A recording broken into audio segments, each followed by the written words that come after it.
Bienvenidos, hermanos.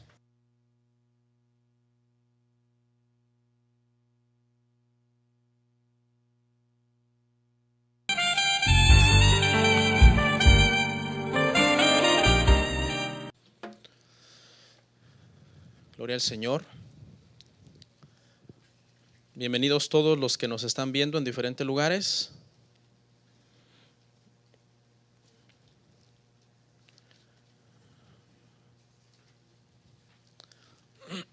Ya ni me acuerdo qué tema es hoy. No sé si el 5, 6, ya como que perdí un poco la cuenta. Bienvenidos, hermanos. Si son tan amables, regálenme un minuto en pie.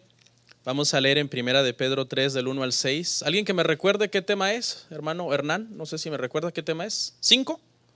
5. Bueno, con este tema 5 vamos a terminar la serie sobre la familia, hermanos. Primera epístola del apóstol Pedro, capítulo 3, verso 1 al 6. Cuando lo tenga, si es tan amable. Amén, leemos. Dice: asimismo vosotras, mujeres, estad sujetas a vuestros maridos, para que también los que no crean a la palabra sean ganados sin palabra por la conducta de sus esposas, considerando vuestra conducta casta y respetuosa. Vuestro atavío no sea el externo de peinados ostentosos, de adornos de oro o de vestidos lujosos, sino el interno, el del corazón, en el incorruptible ornato de un espíritu afable y apacible, que es de grande estima delante de Dios, porque así también se ataviaban en otro tiempo aquellas santas mujeres que esperaban en Dios, estando sujetas a sus maridos, como Sara obedecía a Abraham, llamándole Señor, obviamente con S minúscula, ¿verdad? De la cual vosotros habéis venido a ser hijas. Hay un condicionante, dice: si hacéis el bien, sin temer ninguna amenaza. Amén. Oramos. Señor, te damos gracias en este momento por la palabra que estaremos compartiendo hoy con la congregación. Ayúdanos, Padre, porque nosotros los predicadores debemos, Señor, de tener mucho temor en nuestro corazón, pues lo que está escrito en tu palabra es sagrado, y cuando sale por nuestros labios mortales, falibles y humanos, nos estamos haciendo responsables de que al nosotros enseñarlo, estamos representando dignamente lo que tú quisiste decir cuando este pasaje se inspiró. Bendice esta reunión, Padre, y a cada persona en este lugar. En el nombre de Jesús, amén. ¿Pueden sentarse? Bueno, hermanos y hermanas, el día de hoy vamos a meditar bajo un tema que hemos titulado mamás o matriarcas. Mamás o matriarcas. Y con este tema terminaremos la serie sobre la familia. Amén. Ya vendrá otra temporada en un futuro donde seguiremos abordando otros temas sobre la familia. Pero por hoy y por esta serie es suficiente. Amén. Y aunque el tema, hermanas, suena un poco desafiante, el propósito no es regañarlas en pleno Día de la Madre. Bueno, el propósito mío no es regañarlas. Pero la palabra del Señor nos habla a tiempo y fuera de tiempo. Y cuando se trata de recibir la amonestación del Señor, no importa qué día sea. No importa si es el día del pavo o el día de la madre o el día de la bandera, no importa. La palabra de Dios siempre es buena, dice, en toda temporada. ¿Sí? A tiempo y fuera de tiempo, así se traduce. Esa es otra forma de traducirlo, en toda temporada. Amén. Y la amonestación de parte del Señor, de parte de la palabra el día de hoy para las mujeres y obviamente para todos los que estamos aquí que seremos edificados con la palabra, no tiene el propósito de destruir a nadie, pues Dios no inspiró la Biblia para destruir a las personas, sino para edificar a sus hijos.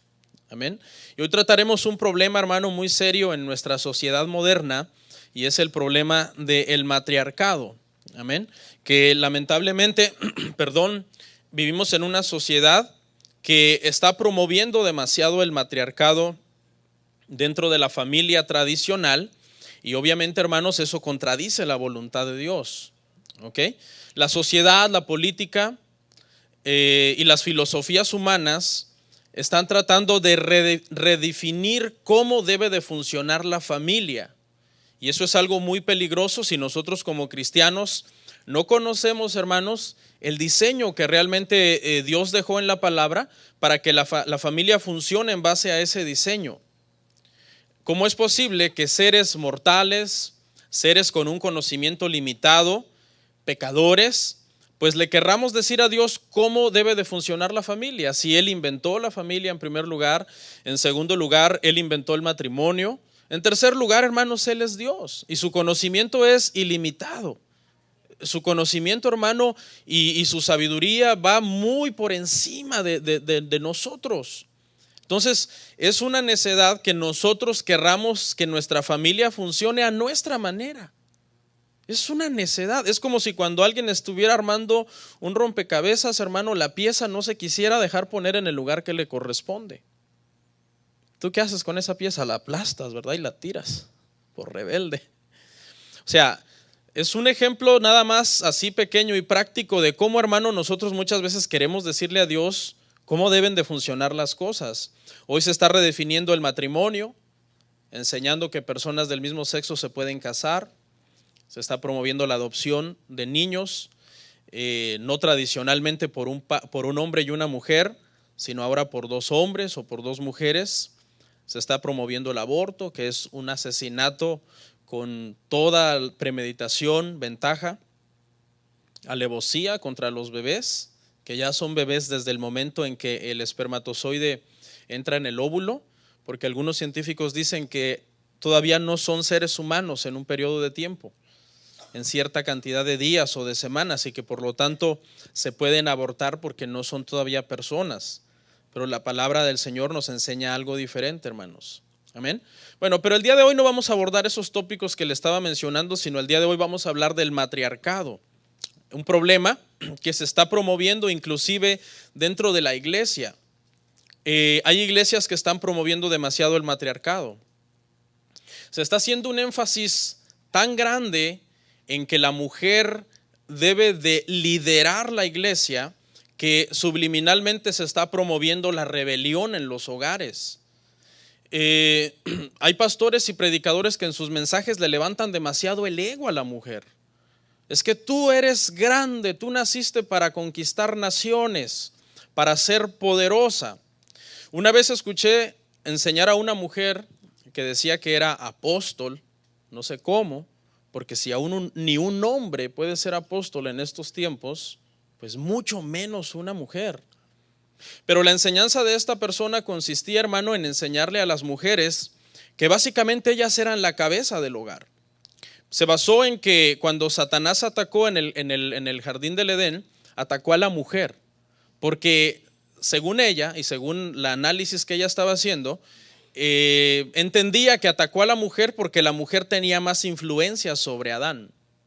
Entonces prácticamente su enseñanza estaba basada en que la mujer no podía ser relegada a una postura de sujeción bajo el marido, sino a una postura igual en autoridad y en todo lo que tenía que ver con cómo dirigir la familia. Pero la palabra de Dios, hermanos, contradice claramente eso y dice que el hombre fue puesto por cabeza de la mujer, fue puesto por su líder espiritual. Amén. Eso le guste o no le guste a la mujer. Obviamente entendemos que las mujeres impías se rebelen contra eso y acusen a Dios de machista. Pero no lo entendemos cuando una mujer que se dice hija de Dios se rebela contra su marido. Eso simplemente no tiene ningún sentido. ¿Por qué? Porque la mujer fue puesta, hermano, como ayuda idónea, no como cabeza. ¿Significa esto que vale menos? No. En Cristo la mujer y el hombre valen igual. ¿Significa que es menos inteligente? Tampoco. Pues yo conozco a muchas mujeres que son más inteligentes que sus maridos. No quiero mirar a ningún lado. ¿Significa esto que la mujer es un ser creado de segunda categoría porque Dios primero creó a Adán y que ella es simplemente un relleno? No. La creación de la mujer y del hombre, ambos fueron hechos a imagen y semejanza de Dios. Pero por cuestión de orden, Dios puso al hombre como cabeza de la mujer y a la mujer como ayuda idónea del hombre. De hecho, aún en la Trinidad, hermano, esos órdenes se respetan. Aún dentro de la Trinidad, aunque el Padre, el Hijo y el Espíritu Santo, los tres son Dios, sin embargo hay una especie de orden de sujeción. Dice, la mujer sujétese al marido, el marido sujétese ¿a quién? A Cristo, como Cristo se sujeta ¿a quién? Al Padre. Aún hasta Cristo se mete en el rol de sujeción con el propósito de enseñarnos a nosotros que no es malo el rol de sujeción en la mujer. ¿Ok? Entonces se está promoviendo demasiado el matriarcado dentro de las iglesias. Por ejemplo, enseñar que una mujer puede ser pastora es estar promoviendo el matriarcado. Enseñar que las mujeres pueden ser ancianas dentro de la iglesia es promover el matriarcado dentro de la iglesia. Es romper el diseño de Dios, porque Dios hizo un diseño para el hombre y para la mujer. Usted debe de conocer muchas mujeres que se creen las grandes guerreras de su casa. Es típico. Ponen en su Facebook una foto de perfil de una mujer vestida como de la Edad Media, de esos caballeros de la Edad Media, con una vestimenta así como metálica y mallas de acero, con su casco así como de las películas así de los caballeros, ¿no? Como de Troya, algo así, su espada. Y está arrodillada así la mujer y dice: victoriosa, guerrera, que eres un muro alrededor de tu marido. Pelea porque no podrá entrar Satanás a tu casa. No duermas, levántate 3, 4 de la mañana a hacer guerra espiritual. Y unge con aceite los zapatos de tu esposo y su ropa. Ora por esa ropa para que las mujeres no se le acerquen. Tú serás la fuente de bendición de esa familia. Estoy seguro que ustedes han oído a personas así y a mujeres así. Pues suena bonito, pero es antibíblico. Es completamente antibíblico. Se le está levantando el ego a la mujer para que llegue a creerse la más espiritual de la familia. Ahora voy a hacer una aclaración acá. No es malo que la mujer sea espiritual. Eso no es malo. Lo malo es cuando se le está inculcando a la mujer a tratar de ser más espiritual que su esposo. Se vuelve una especie de competencia. Ya no es que la mujer está tratando de estar sujeta a Cristo para ser humilde, para ser sencilla. No he entrado ni a analizar todavía los textos, hermano. ¿Okay? Pero mire cuánta tela por cortar tenemos dentro de solamente la experiencia a nuestro alrededor de nosotros. Ya cuando entremos a analizar el texto veremos que lo que estoy diciendo concuerda a la perfección con el propósito de Dios para la familia. Entonces retomo, no es que la mujer al ser espiritual sea malo. El problema es cuando se le promueve una espiritualidad basada en que sea la guerrera, la más ungida, la que trae la bendición espiritual al hogar. Hasta donde yo sé, mi Biblia enseña que el que provee toda la bendición espiritual sobre el hogar es el Padre celestial. Entonces se incita y se insta a las mujeres a la rebelión y a la competencia contra los maridos. Después ya no se quieren someter en nada al marido porque ellas se creen la cabeza espiritual del hogar. Y yo he escuchado a hermanas decirle a sus esposos cuando el esposo dice algo, por ejemplo, bueno, esto lo aclaro, eso era en el pasado, eso ya no sucede ahora, ya no lo he oído últimamente, pero muy antes cuando el marido le decía a la esposa, por favor mi amor, si vas a ir a la iglesia me dejas de comer, porque yo no voy a ir, vine cansado, etcétera, etcétera. Te reprendo, Satanás. Me quieres robar mi bendición de ir a la iglesia. Usted se imagina que es sabio, pero ¿sabe de dónde sacan esas expresiones? De que les han enseñado que son unas grandes guerreras, que cualquier cosa que se les atraviese deben de discernir lo que es del diablo y desecharlo inmediatamente. Entonces, es triste, pero hay iglesias, hermano, hoy día promoviendo el matriarcado subliminalmente en la mujer, poniéndola a competir contra su marido para tratar de ser ella la que toma las riendas de la familia. Vamos a analizar nuestro pasaje. Dice: asimismo vosotras, las hermanas, dice que estén sujetas a sus maridos. Y esa expresión asimismo nos da a entender que antes ya el apóstol Pedro ha estado hablando de otras cosas en las que debe de haber sujeción. ¿Ok? Por eso dice asimismo. Es como una palabra para enlazar en las ambas instrucciones, la instrucción pasada y la instrucción que viene ahorita. Y eso se debe a que el apóstol Pablo antes de esto ha estado hablando de que en todos los sectores del ámbito diario hay autoridades. Él ha mencionado antes, usted lo puede leer en su casa, en los pasajes anteriores, de que hay autoridades en la sociedad a las cuales es necesario que nos sujetemos, ¿ok? De que hay autoridades en el trabajo a las cuales es necesario que nos sujetemos. Tú como empleado debes de ser respetuoso y sujeto a tus patrones. Igualmente en la sociedad debes de respetar la autoridad, debes de respetar los límites de velocidad, debes de respetar al policía cuando te detiene, cuando te para. Debes de respetar la iglesia local. La iglesia local hay autoridades y las autoridades de la iglesia local te van a decir, no, eso no, está bien. Entonces, en ese contexto dice, así mismo, del modo que te sujetas a la policía, te sujetas al jefe, te sujetas al pastor y a los ancianos de la congregación, así mismo estad sujetas ustedes, o sea, las mujeres. Deben de someterse al marido, o sea, la misma sujeción que hay en estos ámbitos de la sociedad es la misma sujeción que la mujer debe dar a sus maridos en casa y en las decisiones que el marido toma. El esposo sujeto a Cristo y ella sujeta al marido es el diseño de Dios. Ese es el diseño de Dios. Toda mujer cuyo esposo está sujeto a Cristo y ella no se sujeta a él, está flagrantemente contradiciendo la palabra de Dios. Porque aún fíjese, hermano, que cuando el cónyuge es incrédulo, aún al cónyuge incrédulo, la mujer cristiana se debe sujetar.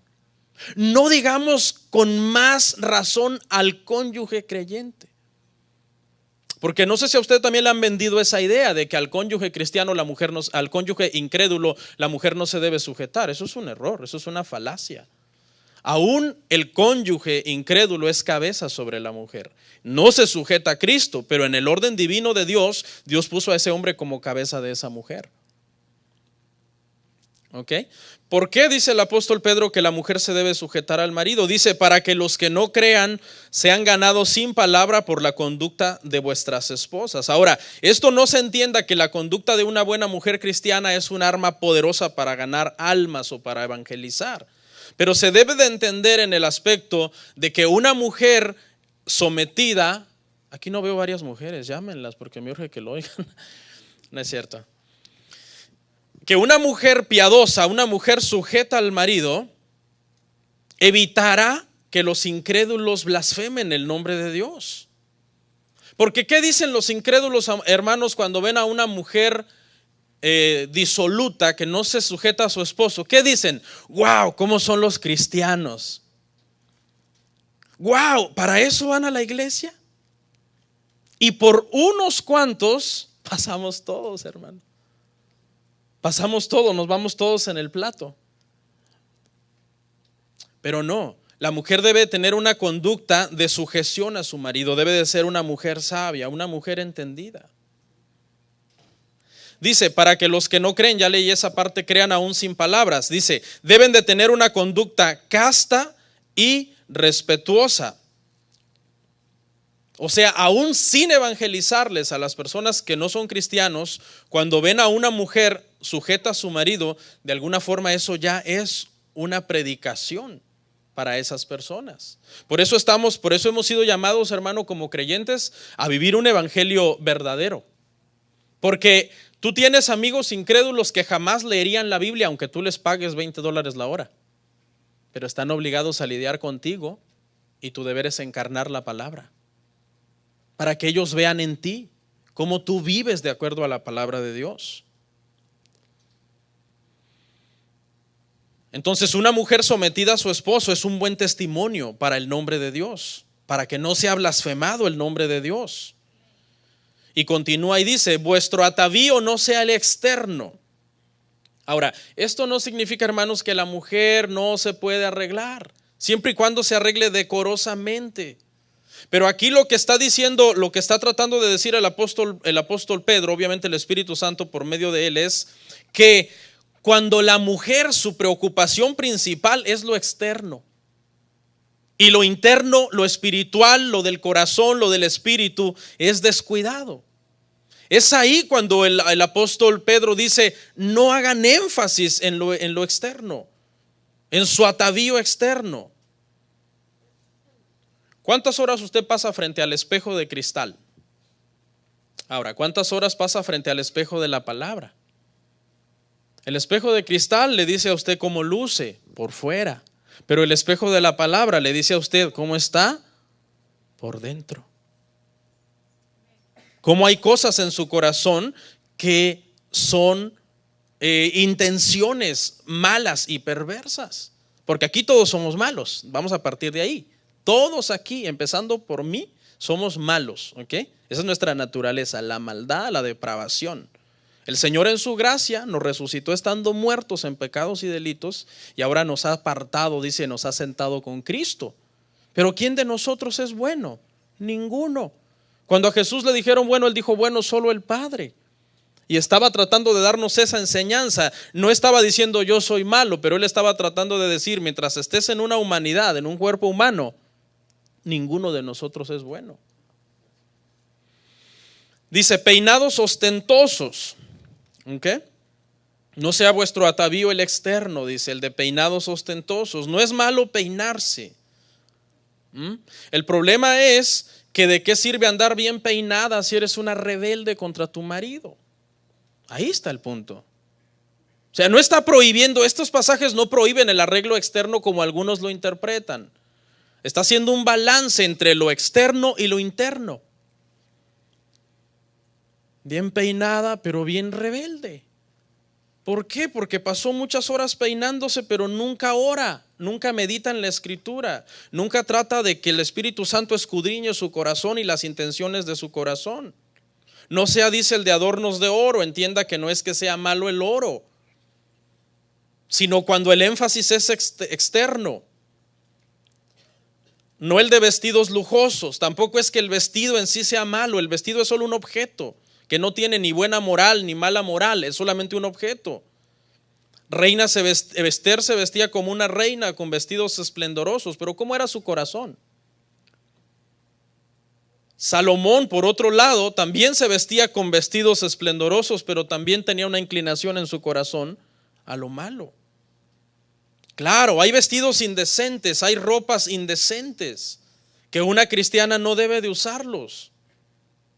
Cuando es una mujer casada, una mujer con hijos, una mujer que ya rebasó ciertos límites de edad y se quiere seguir vistiendo como una chamaquita, en palabras mexicanas. La mujer casada debe de estar sujeta a su marido, no buscando la sensualidad, no buscando la vanidad. Dice, sino el arreglo sea el interno, el del corazón. El del corazón. Ahora, unos lo interpretan esto, que solamente debemos de preocuparnos por estar bien por fuera. No, es que debemos de estar bien por fuera. Santidad externa le llaman, santidad externa. Y haciendo énfasis en eso, se descuida lo interno. El otro extremo es hacer énfasis en lo interno. No, es que mi santidad está por dentro y se descuida lo externo. Debe de haber un balance. Debe de haber, hermanos, una coherencia. ¿Cómo puede vestirse una hija de Dios, hermano? Para provocar, para ser sensual, para atraer las llamadas, para ver quién le habla. Si es una mujer casada. Hermanas, cuando venimos a la iglesia venimos a adorar a Dios. Olvídate de ti, de tratar de decir yo voy a ver quién me mira. No.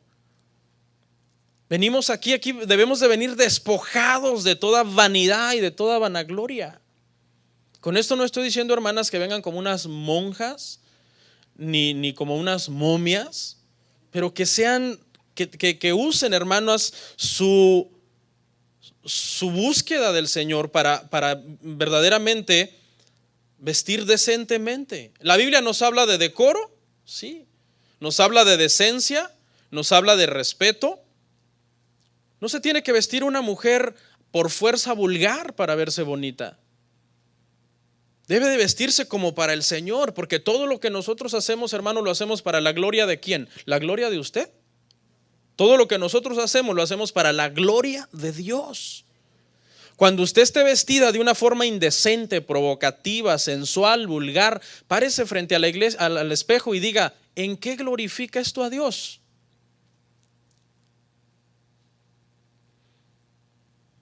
Dice que la mujer debe de tener un espíritu afable, apacible. Esa palabra afable significa manso y humilde.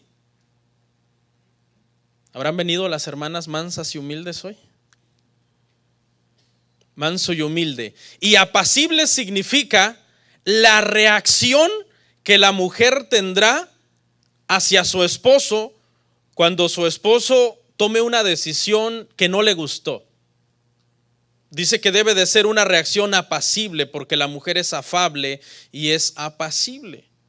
Ahora, ¿cómo vas a reaccionar tu mujer cuando tu esposo te diga algo que no te guste? Si en lugar de orar, leer la Biblia, meditar en Dios, pedir a Dios que escudriñe tu corazón, pasas solamente pensando en el externo. ¿Cuál va a ser tu reacción? Pues pelear, maldecir, renegar, rebelarte. ¿Por qué? Porque estás muy bonita por fuera.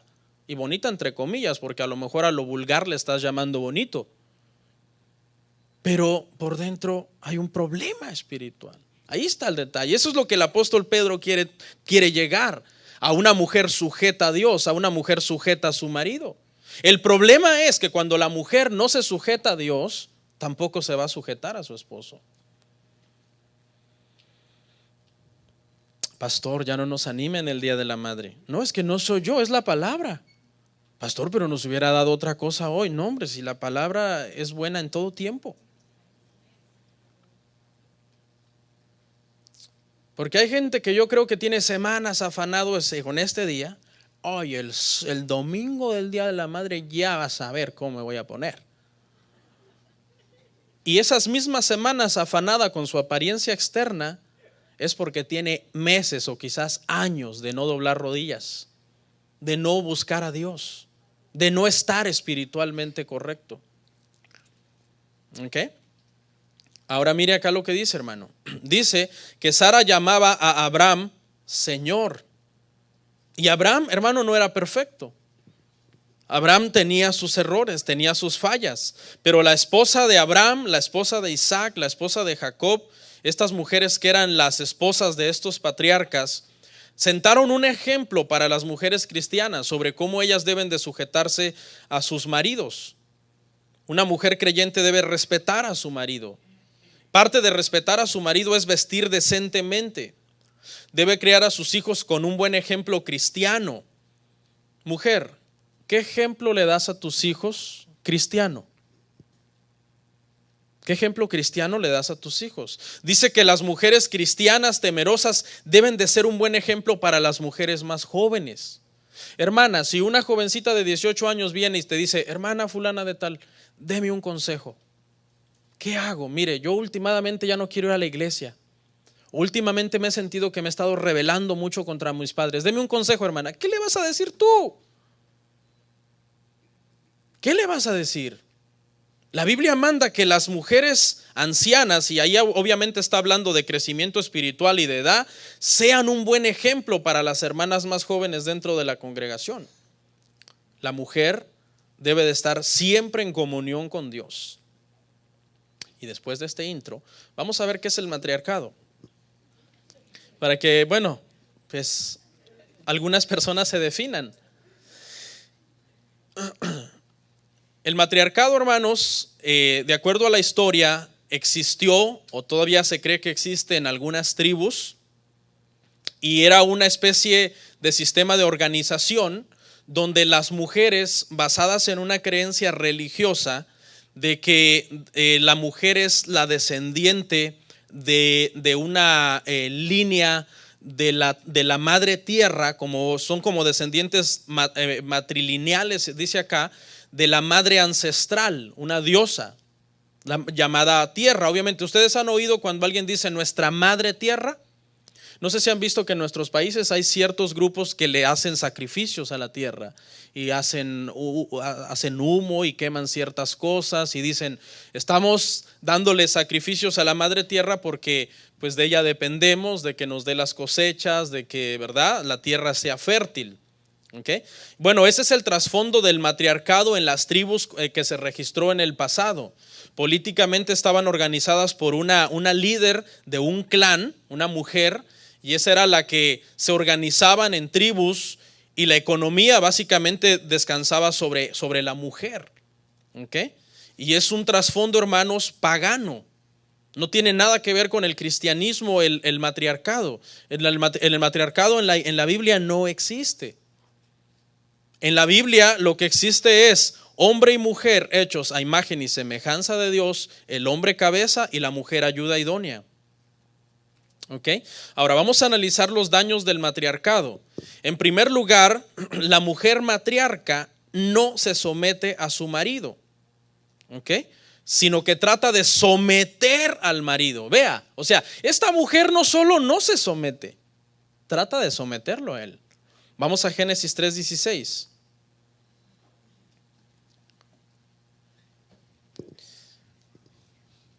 Dice, a la mujer dijo, multiplicaré en gran manera los dolores en tus preñeces. Con dolor darás a luz los hijos, y tu deseo será para tu marido, y él se enseñoreará de ti. Bueno, lo primero que les quiero aclarar, mis queridas hermanas, es que cuando ustedes están dando a luz en el hospital y están pellizcando al marido y diciéndole por tu culpa, están equivocadas. El dolor no es por culpa del marido, es por culpa de Eva. Eva las representó mal a ustedes. Y cuando Eva desobedeció y se rebeló, una de las consecuencias fue, cuando des a luz, te dolerá. Y según las hermanas, duele mucho. Así que deje ahí de aruñar a los pobres hermanos. Salen los pobres todos traumados del hospital. No, eso ustedes se lo deben a Eva. ¿Okay? Y es por ella que la mujer recibió esta maldición. Fíjese, la primera maldición que la mujer recibió fue dar a luz con dolores. Y son dolores insoportables. ¿Okay? Algunas mujeres dicen que son dolores casi de muerte. Quedan tan traumadas que no quieren tener más hijos, pero después se les olvida. Ahora veamos la segunda maldición. La primera, el dolor. Y la segunda, escuche, tu deseo será para tu marido. ¿Y qué significa esto? No está hablando nada de deseo sexual, como algunos lo podrían inmediatamente interpretar, ¿no? Se refiere a una tendencia en la mujer por querer rebelarse contra el marido y tratar de quitarle la autoridad. O sea, en ustedes, hermanas, ya pesa ese estigma de que ustedes siempre en ustedes van a querer controlar al marido y ponerse por cabeza sobre él. Entonces, ustedes como mujeres cristianas deben identificar que esto obviamente es una consecuencia del pecado de Eva y que en ustedes debe de ser cortado. Que ustedes deben de sujetarse al marido, aunque su tendencia natural sea de repente, porque algunas hermanas me dicen, pastor, es que mi marido es súper lento. Ay, bueno, ¿para qué te casaste con él? ¿Te obligaron o qué? Entonces, calmadas, vamos a seguir, pero mire, pero escuchen, hermanas, para Dios frenar esa tendencia en ustedes y Él se enseñoreará de ti. O sea, sí, tú te querrás rebelar, pero mi designio es que Él sea tu cabeza. O sea, Dios le puso un freno a eso, hermanos. Si no viviéramos en un mundo matriarcal, aquí no estaría predicando yo, estaría predicando mi esposa ahorita. Estaría todo al revés. Dios dijo, no, porque ese no era el diseño de Dios, ni el orden de Dios. Él se enseñoreará de ti. El matriarcado es un problema bien grave. Conforme avancemos usted se va a dar un poco más de cuenta. Pero mire, generalmente en la consejería matrimonial la queja principal de la mujer es esta: él no me hace caso.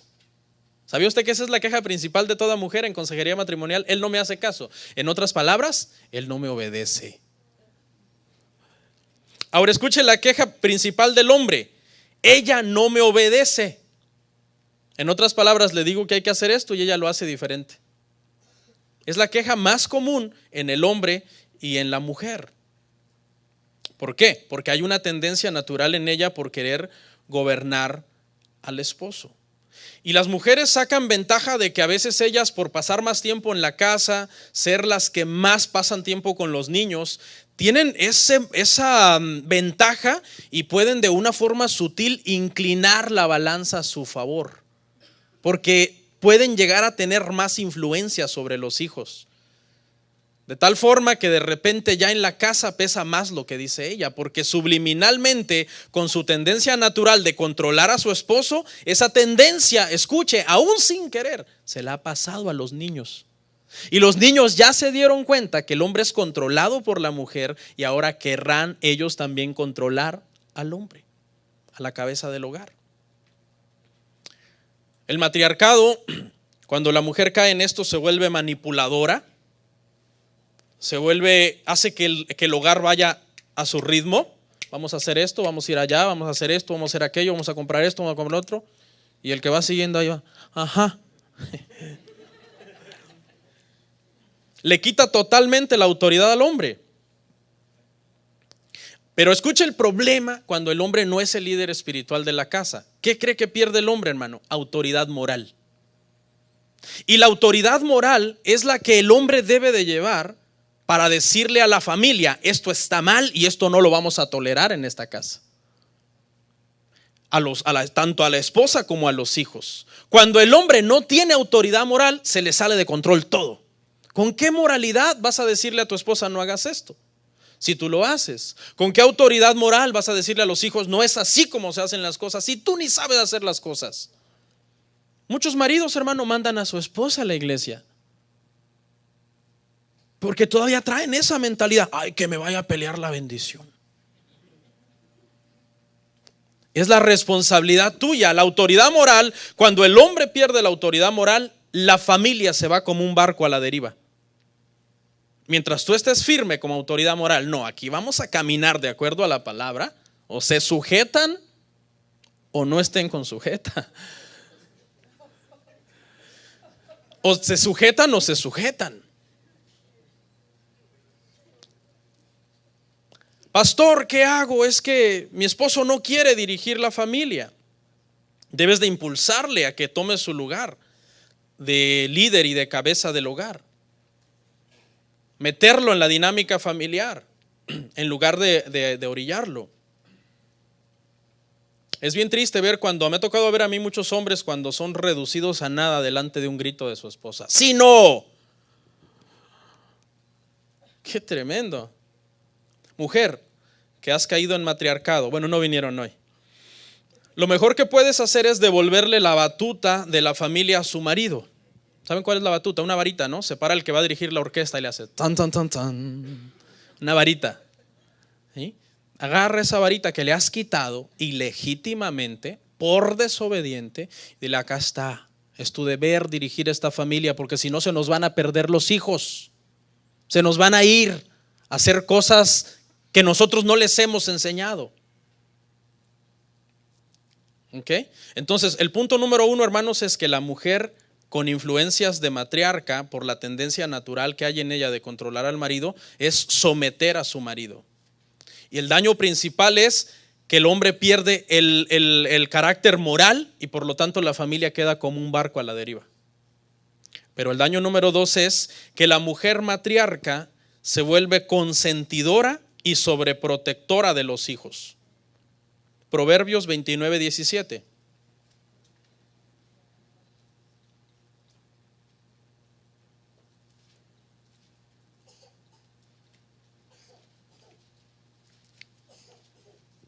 Dice, corrige a tu hijo y te dará descanso y dará alegría a tu alma. Charles Spurgeon, un pastor que Dios usó tremendamente hace unos años atrás, dijo, Si nunca tenemos dolores de cabeza por reprender a nuestros hijos, tendremos muchos dolores de corazón cuando crezcan. Y es una verdad. Porque yo sé que nos cuesta lidiar con nuestros hijos y a veces son dolores de cabeza estarlos corrigiendo y volverles a repetir cómo se deben hacer las cosas, pero vale la pena, porque de alguna forma les estamos formando a ellos y les estamos dando las pautas por donde deben de caminar. Pero sobre todo, hermanos, con nuestra autoridad moral les estamos poniendo el ejemplo. Y el ejemplo, hermano, habla más que 1000 palabras. Más que 1000 palabras. Un buen ejemplo, un buen padre cristiano, un buen hombre, un buen esposo cristiano, con toda su autoridad moral, porque él es quien ejerce liderazgo en la familia. ¿Qué te van a venir a decir los hijos? No, fue por ti, papá. No, ¿qué dónde? O la esposa. No, es que tú. ¿Yo qué? ¿Yo qué? ¿Me viste a mí en el pecado? ¿Me viste a mí que yo no oraba? ¿Me viste a mí que yo no leía la palabra? ¿Me viste a mí que yo no servía a Dios? Estás donde estás, porque eso fue lo que tú decidiste, no lo que yo te enseñé. La palabra para corregir acá es la palabra hebrea yazar. Tiene varios significados. Significa castigar físicamente o con palabras. Y aquí tengo que hacer una aclaración para los maldicientes. No malas palabras. O sea, usted puede castigar físicamente o disciplinar o hablar con palabras quizás de hombre fuertes, pero claro, siempre y cuando no sean maldiciones, porque los maldicientes no heredarán el reino de Dios. También significa reprender, es decir, dar un fuerte llamado de atención o regaño. Y también significa esa palabra yazar, reformar, es decir, no dejarlos que se te deformen, en el sentido de que comiencen a practicar cosas que tú no les has enseñado. Reformar significa volver a la forma original. O sea, del modo que tú los fuiste creando desde pequeños, es en esa forma que ellos deben de mantenerse.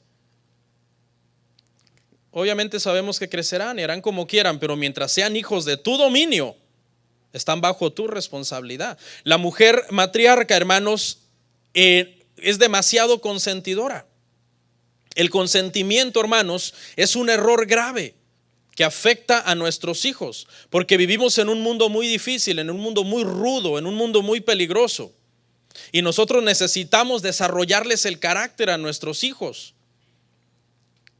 para que ellos obviamente, hermanos, sepan cómo pararse y cómo defenderse en este mundo.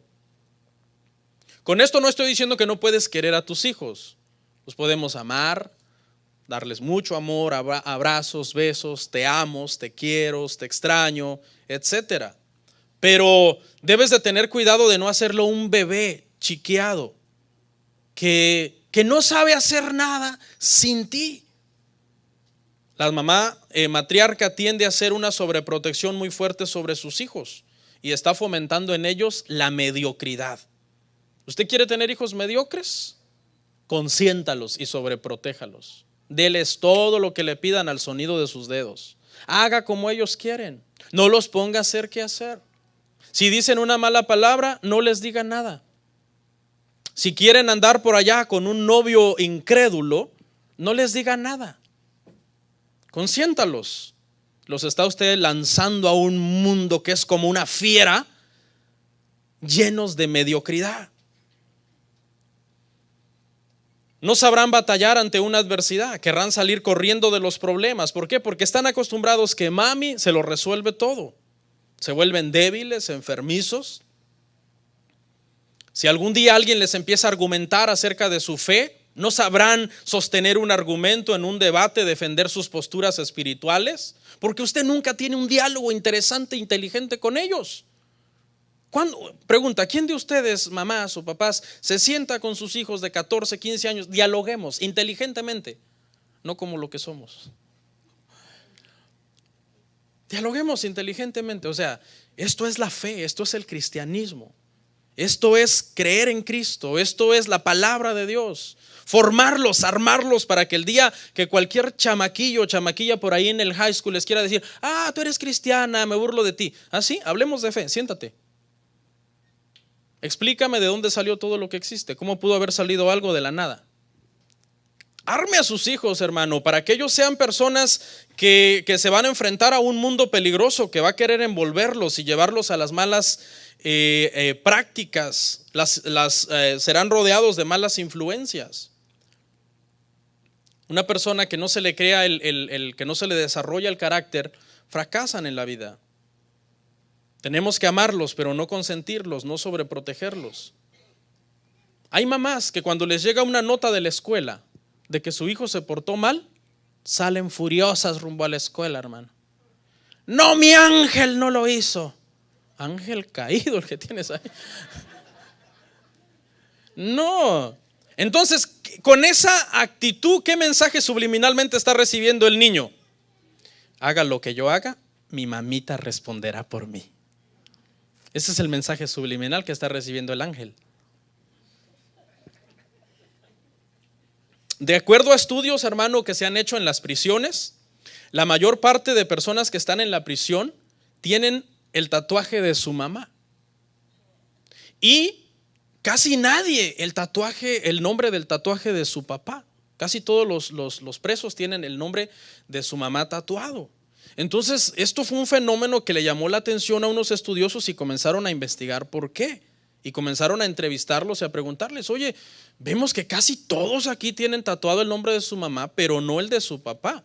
¿Y sabe cuáles fueron las respuestas de muchos? Fue que su mamá era mayor influencia para ellos.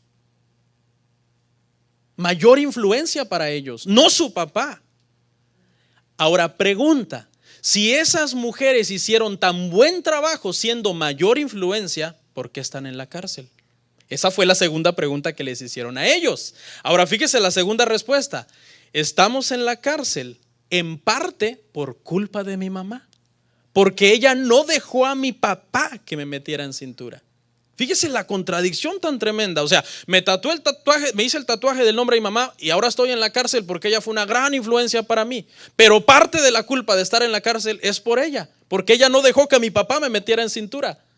Cuando mi papá me quería corregir, no, cuidadito, me tocas a mi angelito. Vea el problema. Ahora, no estoy diciendo, ni tampoco estoy promoviendo los tatuajes, ¿ok, hermanos? Porque es que hay gente que no entiende, hermano. Tampoco estoy promoviendo los tatuajes, quiero aclararle aquí. Un cristiano no se anda haciendo tatuajes, un nacido de nuevo. Eso es sensualidad, vanidad, que ya se los hizo en el mundo, perdido, sin Cristo, pues se entiende. No, pero no es, cuando uno está lleno, hermano, de Dios, esas vanidades, sensualidad, porque eso tiene que ver con concupiscencias y sensualidad del corazón, eso ya no pesa en ti. Por eso, joven, si alguno de ustedes un día, ay, es que me quiero hacer un tatuaje, eso no es de Dios. Eso es vanidad, es tu carne, no te va a servir de nada ni ayudar en nada. Entonces, hermanos, hermanas, ¿les amamos? Pastor, sí. El mejor amor que uno le puede dar a las personas es decirle la verdad. ¿Sí sabía? Pero, por favor, sujétense a sus maridos. Y ustedes, maridos, ¿qué dijeron? Me voy limpio. No. Usted sujétese a Cristo. Sujétese a Cristo. Y hable con su esposa. Yo le voy a decir una cosa. Cuando tú de hombre recibes autoridad de Dios, no importa que venga esa mujer furiosa, a ver, quieta, sentadita ahí. Y no es porque a mí me pase, sino porque hay unos hombres que me han preguntado, pastor, ¿y cómo le hago? Es que es una fiera, pastor. Quítate ese miedo primeramente sometiéndote tú a Dios, para que tengas autoridad. Cuando ella vea que le hablas con autoridad, calladita, a ver, ¿qué dice la Biblia? Ella va a empezar a respetarte. Ella tiene tantos años y respetándote y haciendo como quiera que ya se acostumbró. Pero párate en la brecha y dile, topaste hasta aquí porque ahora estoy bien espiritualmente. Estoy sujeto a Dios. Y aquí las cosas no van a marchar a tu ritmo. No vamos a criar a nuestros hijos a tu estilo y con el mal ejemplo que tú les estás dando, sino en el camino de Dios. Pero hay hombres que, bueno, dan ganas, hermano. Algunas veces cuando veo cómo la iglesia fallamos, porque todos fallamos y cometemos errores, veo mujeres no sujetas a sus maridos, veo maridos no sujetos a Cristo, yo le digo al Señor, tardará mucho el rapto.